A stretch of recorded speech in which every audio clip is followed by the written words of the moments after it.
आकाशवाणी भोपाल से प्रस्तुत हैं प्रादेशिक समाचार।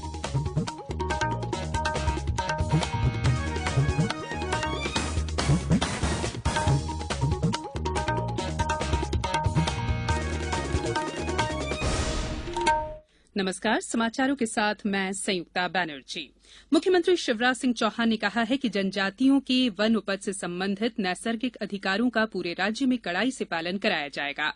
और ब्यौरा दे रहे हैं हमारे संवाददाता। भोपाल में मध्य प्रदेश जनजाति संग्रहालय में शहीद बिरसा मुंडा की जयंती पर आयोजित कार्यक्रम में मुख्यमंत्री श्री सिंह ने कहा कि यदि वनोपज कम दाम पर बिकेगी तो राज्य सरकार उसे समर्थन मूल्य पर खरीदेगी। साथ ही मध्य प्रदेश में कोदो, कुटकी, ज्वार, मक्का आदि के खाद्य प्रसंस्करण के प्रयास होंगे। इस अवसर पर आदिवासियों के अधिकारों के लिए अंग्रेजों से संघर्ष करने वाले स्वतंत्रता संग्राम सेनानी राजा शंकर शाह और रघुनाथ शाह का जबलपुर में 5 करोड़ रुपए की लागत से एक स्मारक बनाने की घोषणा भी की गई। परितोष दीक्षित, आकाशवाणी समाचार, भोपाल।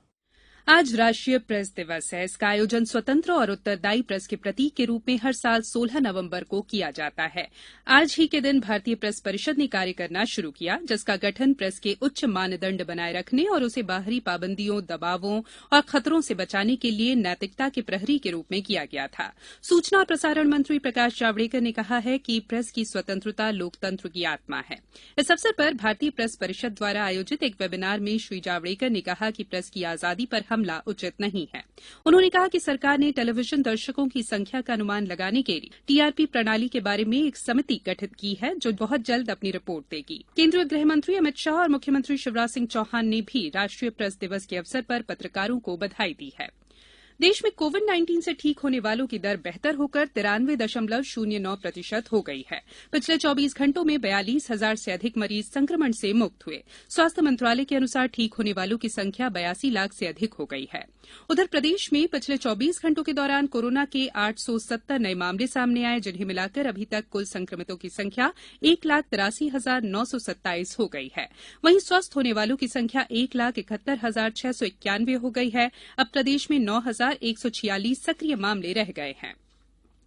वरिष्ठ पत्रकार और लेखक डॉक्टर प्रवीण तिवारी ने प्रधानमंत्री द्वारा शुरू किए गए जन आंदोलन में सहभागिता करते हुए लोगों से कोरोना से बचाव के लिए साफ सफाई रखने, मास्क पहनने और 2 गज की दूरी का पालन करने की अपील की है। जब तक दवाई नहीं तब तक ढिलाई नहीं। मैं आप सभी से दरख्वास्त करूंगा, मास्क का इस्तेमाल करें, 2 गज की दूरी का इस्तेमाल करें, हाथों को सैनिटाइज करना, साफ रखना, इन सभी चीजों का ध्यान रखें।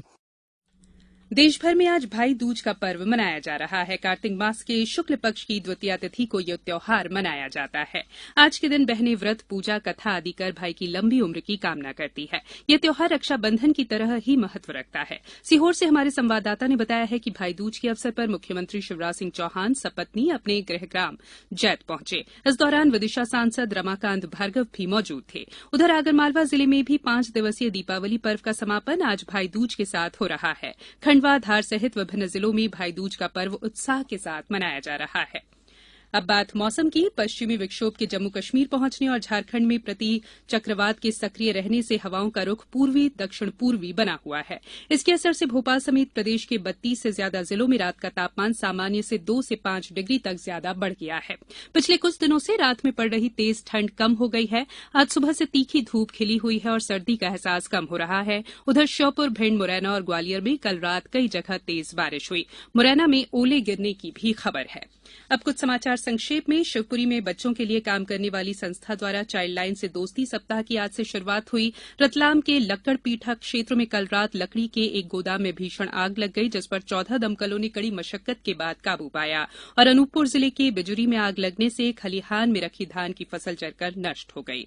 इस बुलेटिन में फिलहाल इतना ही। बुलेटिन के अंत में एक अपील, हमेशा ध्यान रखें, मास्क और 2 गज की दूरी, हाथ धोना भी है जरूरी। नमस्कार।